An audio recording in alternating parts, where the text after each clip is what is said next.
The wedding dress weighed more than she did. Isabel, all of 6 years old, felt the crushing burden of it on her small shoulders, a premonition of the life that was about to be thrust upon her. The silk, a river of shimmering gold, cascaded around her, a gilded cage she could barely move in. Pearls, like frozen tears, were sewn into the fabric, their coldness seeping through the layers of her chemise, chilling her to the bone. The jewels on her tiny crown, a miniature replica of the one worn by her mother, the Queen of France, dug into her scalp, a constant, nagging pain. She stood at the entrance of St. Paul's Cathedral, a child swallowed by the grandeur of the occasion. The air was thick with the scent of incense and beeswax, a heady mixture that made her head swim. Hundreds of candles flickered against the Gothic windows, their flames dancing like captive spirits, casting long, distorted shadows on the stone walls.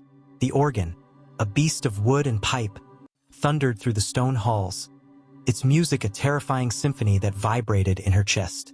Nobles from 2 kingdoms, their faces a blur of curiosity and cold calculation, watched her. Their whispers were a low, insistent hum, a language of power and politics she was too young to understand. They were here to witness a spectacle, a theatrical performance of peace sealed with the sacrifice of a child. At the far end of the long aisle, bathed in the ethereal glow of the stained glass windows, stood the altar, and there a figure waited for her, a man of 29, a king, his face a mask of solemn duty. He was Richard of England, her husband-to-be, a man old enough to be her father. In the next few moments, her life would be irrevocably altered. In the next few moments, she would become a queen, a symbol, a pawn in a game she had no say in. And in the hushed silence of the cathedral, as the weight of her golden dress pressed down on her, a single tear traced a path down her cheek, a silent testament to a childhood lost, a future stolen. This was her wedding day, and it felt like a funeral. This is the story of Isabella of Valois, Europe's youngest political victim. A story of a child sold for a fragile peace, a life lived in the shadow of madness and power, a story that the history books have often sanitized, a story that needs to be told in its raw, heartbreaking truth. Isabel's world before the whispers of England began was a gilded cage, beautiful and terrifying in equal measure. The Louvre Palace, her home, was a labyrinth of opulent chambers and shadowy corridors, where secrets were whispered like prayers and plots were woven as intricately as the tapestries on the walls. Her father, King Charles VI of France, was a god in this world, a benevolent sun when the light of sanity shone in his eyes, a raging tempest when the darkness descended. Isabel, a quiet, observant child with wide, intelligent eyes, learned early to read the signs of her father's shifting moods, the manic energy that would possess him, the frantic scribbling of nonsensical decrees, the chilling belief that he was made of glass, so fragile that a single touch might shatter him into 1,000 pieces. On those days, the palace guards would keep their distance, their armor a silent, impotent shield against the king's inner demons. Isabel would hide in the folds of her mother's voluminous skirts, her small heart pounding in her chest. But there were also days of sunshine, days when Charles would be her loving father, his laughter echoing through the halls as he played with her and her siblings. He would tell them stories of chivalry and adventure, his eyes sparkling with a fleeting lucidity. It was in these fleeting moments that Isabel felt the warmth of a normal childhood, a fragile illusion that would soon be shattered. Her mother, Queen Isabeau of Bavaria, was a stark contrast to her erratic husband. She was a woman of dazzling beauty and iron will, her ambition a burning flame in the cold, treacherous court. Isabeau saw the king's madness not as a tragedy, but as an opportunity. With Charles incapacitated, the reins of power were hers to grasp, and she did so with a ruthless efficiency that both fascinated and frightened Isabel. Isabeau was a creature of the court, her days a whirlwind of lavish feasts, masked balls, and clandestine meetings with powerful nobles who vied for her favor. She adorned herself in the finest silks and jewels, her laughter a melody that masked the coldness in her heart. Isabel, a silent shadow in her mother's glittering world, watched her with a mixture of awe and unease. She saw the way her mother used her beauty and charm as weapons, the way she manipulated the men around her, the way her eyes would light up not with love, but with the thrill of power. Isabel's childhood was a strange mix of neglect and intense scrutiny. She was often left to the care of her governess, a kind but weary woman who taught her the rudiments of reading and writing. But her real education came from observing the court. She learned to decipher the subtle nuances of a courtier's smile, the hidden meaning behind a casual remark, the cold glint of ambition in a nobleman's eyes. She learned that in this world, love was a currency, and loyalty was a commodity to be bought and sold. Her toys were not just dolls and wooden animals. They were miniature courts, with tiny kings and queens, knights and ladies, all meticulously crafted. Isabeau, with a chilling pragmatism, would use these toys to teach Isabel the intricacies of diplomacy. She would arrange the dolls in a mock royal court, explaining the alliances and rivalries, the delicate dance of power that governed their lives. "This is the English King Isabel," her mother would say, her voice a low, conspiratorial whisper. "He is our enemy, but sometimes even enemies can be useful." Isabel would listen, her small face a mask of concentration, trying to understand the grown-up world that was slowly closing in on her. She would play with her dolls for hours, reenacting the courtly dramas she witnessed, her young mind grappling with concepts of war and peace, love and betrayal. The 100 Years' War, a brutal, unending conflict between England and France, was a constant backdrop to Isabel's childhood. It was a shadowy monster that devoured men and treasure, its tentacles reaching into every corner of their lives. The war was the reason for the heavy taxes that crushed the common people, the reason for the constant threat of invasion, the reason for the political instability that plagued her father's reign. And it was the reason for the whispers that started to fill the palace in the spring of 1395. Whispers of a peace treaty with England, a treaty that would be sealed not with ink and parchment, but with the flesh and blood of a child. The proposal came from Richard II of England, a king desperate for peace. His first wife, and of Bohemia, had died, leaving him without an heir and without a powerful ally. A marriage to a French princess would not only secure a truce with his most formidable enemy, but it would also bring him a handsome dowry, a much-needed injection of gold into his depleted treasury. The French court, torn apart by the rivalry between the ambitious Dukes of Burgundy and Orleans, saw the proposal as a lifeline. A peace treaty with England would give them a much-needed respite from the war, a chance to consolidate their power and deal with their internal conflicts. The negotiations were long and arduous, a complex dance of diplomacy and deceit. The English ambassadors, a group of stern-faced men in somber attire, arrived at the Louvre Palace with a long list of demands. They wanted a truce of 30 years, the return of captured territories, and a dowry of 2 million francs. But there was one demand that made even the most hardened courtiers flinch. Richard II, a man of 29, wanted to marry the king's eldest daughter, Isabel. The French negotiators, led by the pragmatic Duke of Burgundy, tried to dissuade him. "She is but a child, my lord," they argued. "She is too young for marriage." But Richard was adamant. He had seen a portrait of Isabel, a miniature painted by a court artist, and he was captivated by her delicate beauty. He was also a man who believed in omens, and he saw the marriage to a young, innocent princess as a symbol of a new beginning, a chance to cleanse his reign of the bloodshed and turmoil that had plagued it. The French, desperate for peace, finally relented, but they insisted on one condition: the marriage would not be consummated until Isabel reached the age of 12. It was a small concession, a flimsy shield to protect a child from the brutalities of a world she was not yet equipped to face. The day Isabel was told of her fate was a cold, gray afternoon in the autumn of 1395. She was in her chambers, playing with her dolls, when her mother entered, her face a mask of solemnity. Isabeau, for once, was not adorned in her usual finery. She wore a simple dark gown, her hair tied back in a severe knot. "Isabel," she said, her voice devoid of its usual warmth, "you are to be a queen."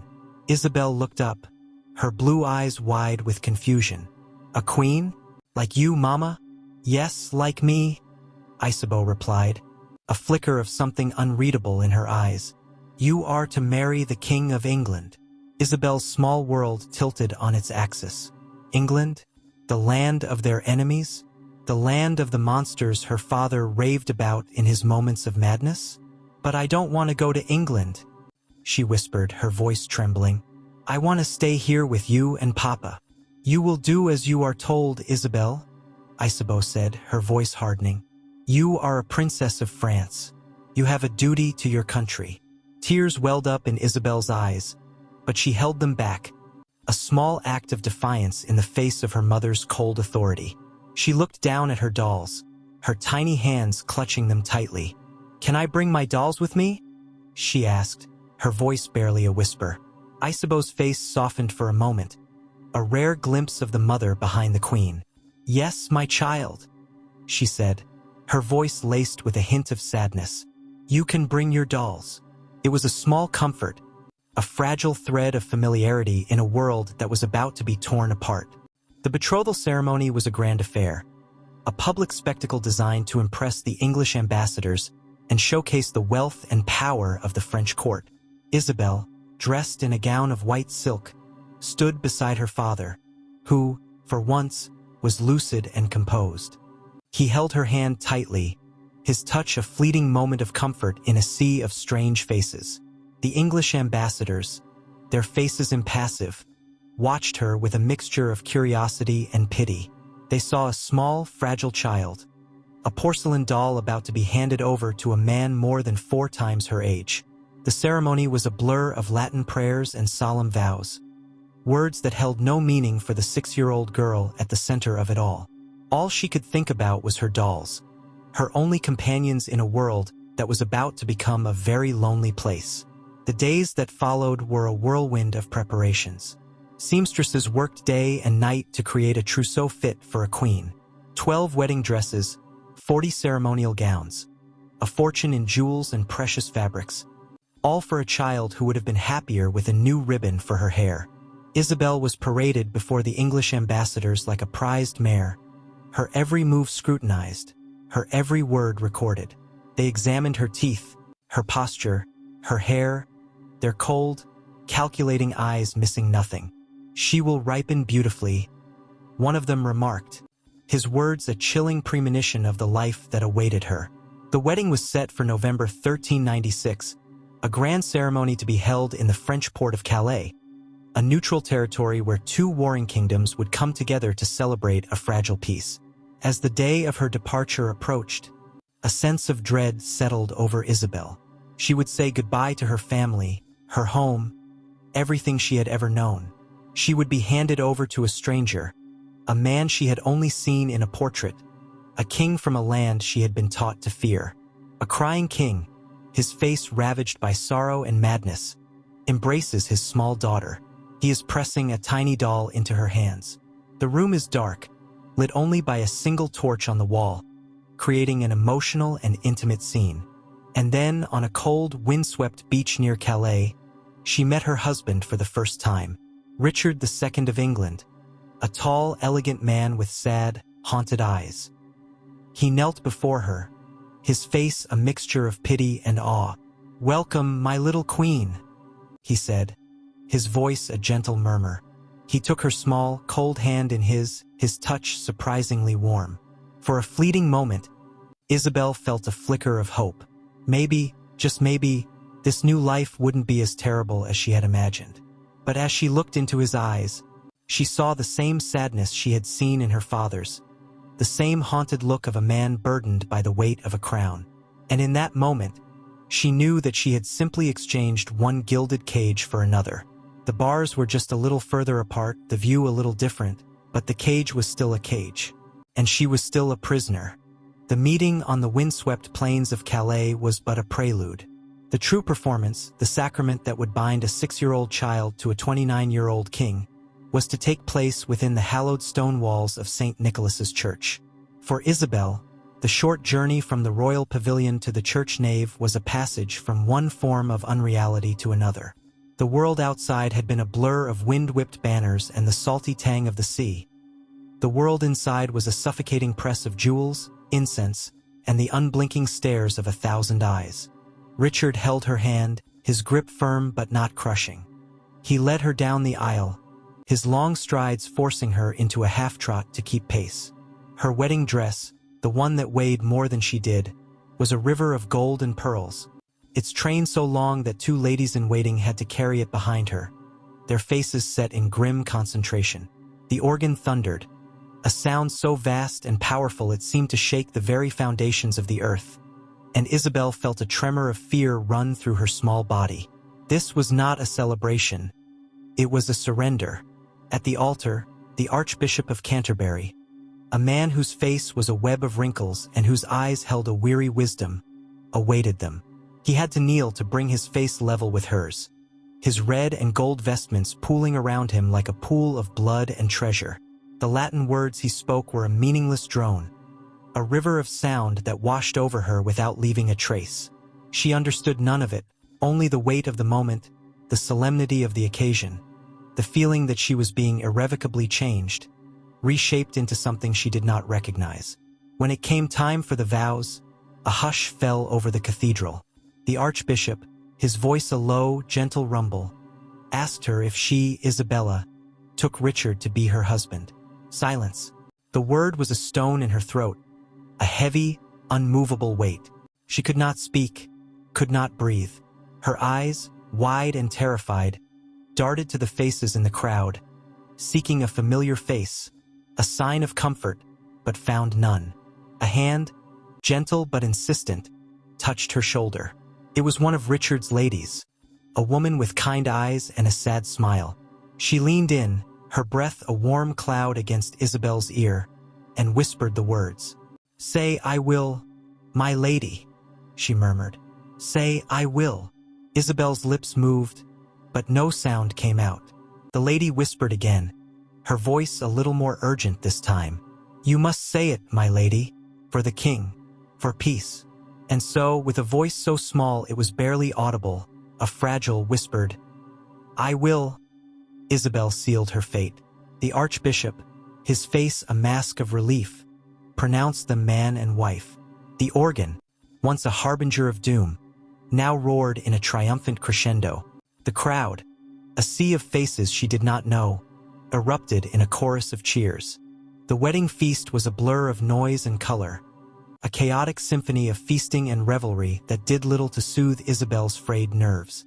She sat at the high table, perched on a specially made chair that raised her to the level of the adults, a small, silent figure in a sea of boisterous celebration. The food on her golden plate, a mountain of roasted swan and gilded boar's head, remained untouched. She stared at a fixed point on the opposite wall, her mind a blank canvas, her heart a hollow drum. The Archbishop of York, seated nearby, would later write that she did not eat, nor did she speak, but sat as a statue, her eyes fixed on some distant point, as if her soul had already departed, leaving only the shell. The bedding ceremony, a tradition that normally filled Isabel with a vague sense of dread, was modified for her. The public procession to the bedchamber, the blessings of the priests, the drawing of the curtains, all of it was performed with a solemn, theatrical gravity. But when Richard entered the chamber, his face was not that of a husband, but of a gentle, weary guardian. He sat on the edge of the bed, his hand hovering over hers for a moment before he gently tucked her in. He kissed her forehead, a soft, fleeting touch, and then, to the astonishment of the courtiers who watched from the doorway, he left. The journey to England was a new kind of terror. The rocking of the ship, the endless expanse of gray water, the strange, guttural sounds of the English language, all of it conspired to make her feel small and lost. The last vestiges of her old life, her French retinue, were sent back from Calais. Her governess, the woman who had raised her from birth, was replaced by a stern-faced Englishwoman who spoke no French. Her ladies-in-waiting, the familiar faces who had comforted her in her moments of fear, were replaced by a group of strangers who looked at her with a mixture of pity and curiosity. Even her small dog, a gift from her father, was taken from her. Richard, it seemed, did not like small dogs. Windsor Castle, her new home, was a fortress of cold, gray stone, its towers reaching up to a sky that seemed to be perpetually overcast. The rooms were vast and drafty, the tapestries depicting scenes of English victories over the French, a constant reminder of the world she had lost. But in this desolate new world, a strange and unexpected thing happened. Richard, the man who had bought her, the man who was her husband in name but not in deed, became her only friend. He visited her daily, bringing her gifts of toys and books, not jewels and gowns. He gave her a small white pony, which she named Blanche, and would often watch as she rode it in the castle grounds, his face a mixture of sadness and affection. He would sit with her for hours, speaking to her in a slow, careful French, telling her stories of his own childhood, of the hawks he had trained, of the books he had read. He was a man of culture and refinement, a stark contrast to the boorish, uneducated nobles who populated his court. And Isabelle, in her loneliness and confusion, began to trust him. She would call him my Lord Uncle, a child's attempt to define a relationship that had no name. He was her captor, her protector, her nightmare, and her only friend. It was a strange, fragile peace, a moment of calm in a life that had been defined by turmoil.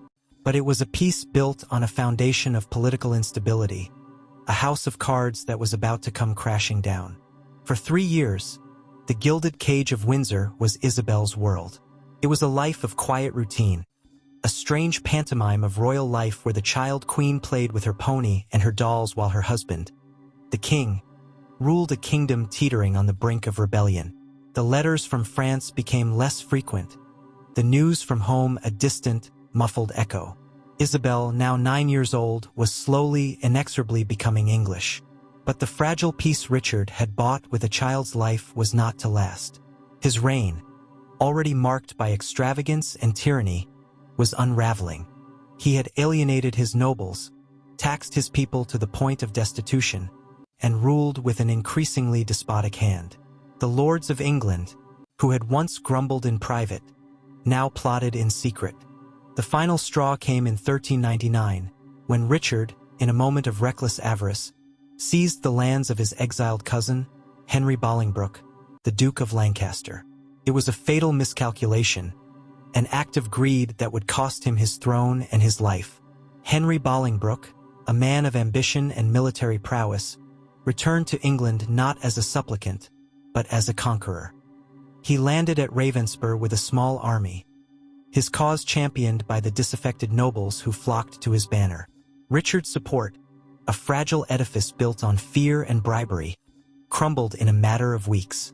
The king who had married a child for power found himself a prisoner in his own kingdom, his crown a hollow symbol of a power he no longer possessed. For Isabelle, the news of her husband's fall was a terrifying, disorienting blow.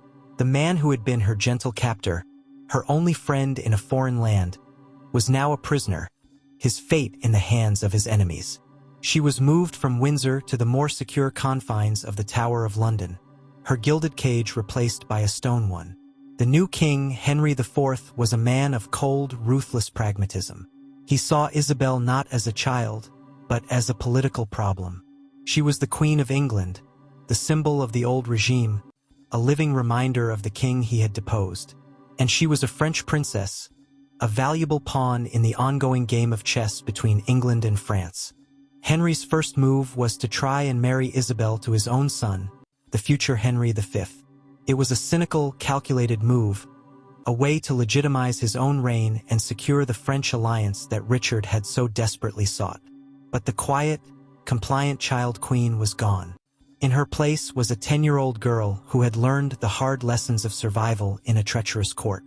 When Henry's proposal was put to her, she refused, her voice clear and unwavering. "I am Richard's widow," she declared, her small chin held high. "I will marry no English prince." The court was stunned. The defiance of a 10-year-old girl was unheard of, a shocking breach of the courtly etiquette that demanded absolute obedience to the king. But Isabelle was no longer a frightened child. She was a queen, and she would not be used as a pawn in their political games. Her refusal put Henry in a difficult position. He could not force her to marry his son without causing a diplomatic incident with France. He could not send her back to France without returning the dowry, a sum of money he desperately needed, and he could not keep her in England indefinitely, a living symbol of the king he had overthrown. So he did what powerful men have always done to inconvenient women. He isolated her. She was moved to a remote castle in the north, her household reduced to a handful of English servants who watched her every move. The letters from France, already infrequent, stopped altogether. She was a prisoner in all but name, her only companions the ghosts of her past and the gnawing loneliness of her present. For the next 2 years, Isabel lived in a state of suspended animation, a forgotten queen in a kingdom that had moved on. She spent her days reading, writing, and playing with her pony, Blanche, the last living link to the strange, gentle man who had been her husband. But even in her isolation, Isabel was not idle. She had learned the art of survival in the French court, and she used her skills to her advantage. She smuggled letters to her family in France, using sympathetic servants as her couriers. She feigned illness to gain access to French-speaking physicians, who would carry her messages back to the French court. Her letters were a desperate plea for help, a cry for freedom from a child who was slowly withering in her gilded cage. "I am forgotten by all," she wrote to her aunt. "I speak to the walls in French, so I do not forget the sound. I dream of home, but wake to prison." The French court, finally roused to action by Isabel's persistent pleas, began to demand her return. The negotiations were long and acrimonious, a diplomatic tug-of-war between two kingdoms on the brink of renewed conflict. Henry, ever the pragmatist, saw an opportunity.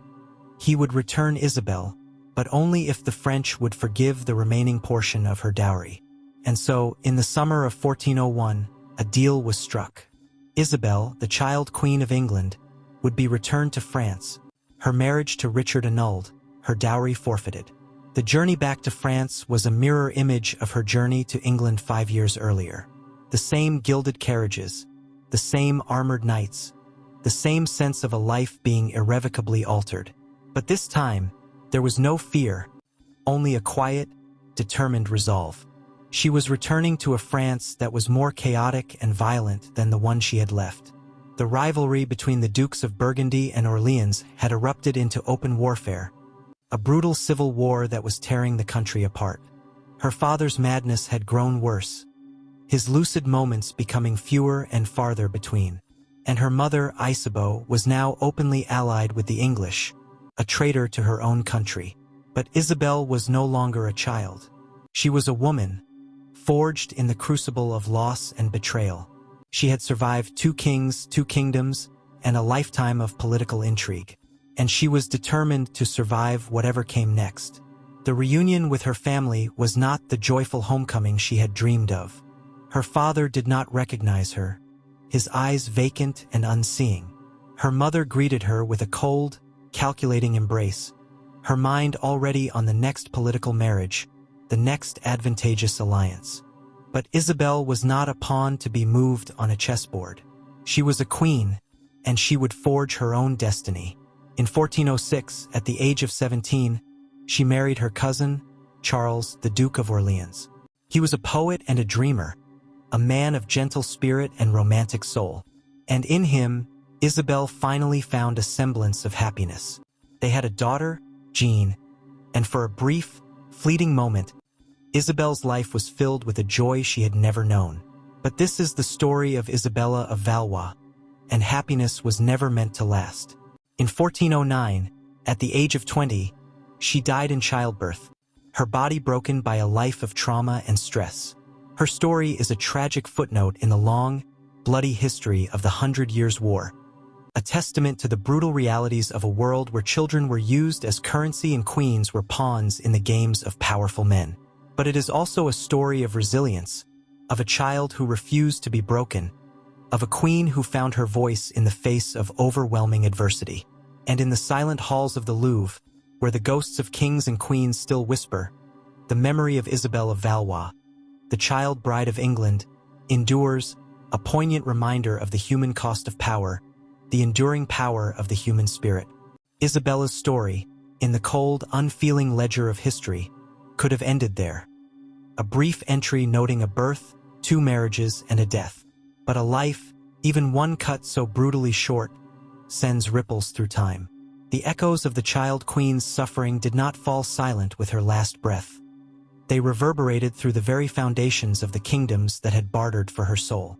Her husband, Charles, Duke of Orleans, was left adrift in a sea of grief. The poet prince, who had found a kindred spirit in his quiet, intelligent wife, was inconsolable. He poured his sorrow into verse, his poems becoming lamentations for a love that had been granted to him too late and stolen away too soon. He wrote of her gentle nature, her quiet wisdom, the profound sadness in her eyes that he had only just begun to understand. For Charles, Isabella was not a political treaty. She was the love of his life, and her death left a wound that would never fully heal. The cycle of political expediency, however, has little patience for grief. Isabella's infant daughter, Jean, was now the new pawn on the board. Before she could even walk, her future was being negotiated. Her hand promised to another powerful man in another bid to secure a fragile peace. The pattern was set to repeat, another gilded cage being prepared for another Valois princess. But here, the echo of Isabella's life took an unexpected turn. Jean of Valois, the daughter born of tragedy, was married to John II, the Duke of Alissa. And this duke, unlike the calculating men who had surrounded Isabella, was a man of action and conviction. When a young peasant girl from Domremy claimed to hear the voice of God, a girl who would become known as Joan of Arc, the Duke of Alissa became one of her most loyal and fervent commanders.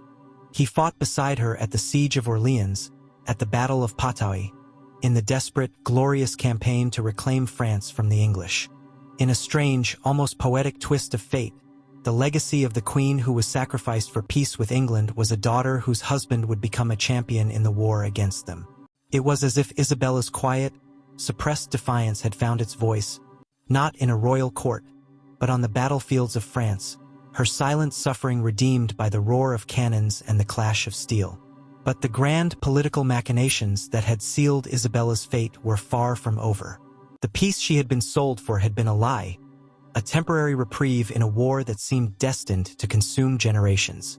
Just a few years after Isabella's death, the conflict erupted with renewed ferocity. The English, under the brilliant and ruthless Henry V, the very man who had once been proposed as Isabella's second husband, invaded France once more. In 1415, on a muddy field near a small village called Agincourt, the French army, crippled by infighting and inept leadership, suffered a catastrophic defeat. Among the thousands of French nobles captured that day was Charles, Duke of Orleans. The poet prince, the man who had given Isabella her only taste of happiness, would spend the next 25 years as a prisoner in England, the very country that had once been his wife's gilded cage. He would write his most famous poems in captivity, his words a testament to a life of loss, a love story cut short by the cruel hand of politics. And so, the story of Isabella of Valois comes full circle. A story of a child sold for a peace that never came, a dowry that was squandered, and a life that was sacrificed for nothing. History, written by the victors and the powerful, has a habit of smoothing the rough edges of its victims. It reduces their lives to a series of dates and titles, their suffering to a footnote in a larger narrative. We see the portraits of medieval queens, their faces serene and impassive, their gowns a testament to their wealth and status, and we imagine a world of romance and chivalry. But the truth, hidden in the dusty archives and forgotten letters, is far more brutal. The truth is a 6-year-old girl, her small body lost in a wedding dress that weighs more than she does, her eyes wide with a terror she cannot comprehend. The truth is a 10-year-old widow, a political prisoner in a foreign land, her only companions the ghosts of a life she barely had. The truth is a 20-year-old mother, dying in a bed of silks and velvets, her last breath a whisper for a daughter she would never see grow up. Isabella of Valois was not a romantic figure in a fairy tale. She was a child, and her life was a tragedy. She was a victim of a system that saw children as property, women as currency, and power as the only prize worth fighting for. Her story is not unique. It is the story of countless other child brides, other political pawns, other women whose lives were sacrificed on the altar of ambition. Their stories are the true horror of the medieval period, the dark underbelly of the chivalric ideal. So the next time you see a painting of a medieval queen, look beyond the jewels and the silks. Look into her eyes, and you might see the ghost of a 6-year-old girl, a girl who was sold for a fragile piece, a girl who was forced to become a woman before she had a chance to be a child. Remember her name, remember her story, and remember that the only thing necessary for such evil to flourish is for good people to look away and call it history. Remember the whispers of the children in the stone. Thank you for watching Silent Atrocities. If you found this story gripping, don't forget to like, comment, share, and subscribe for more true hidden history stories.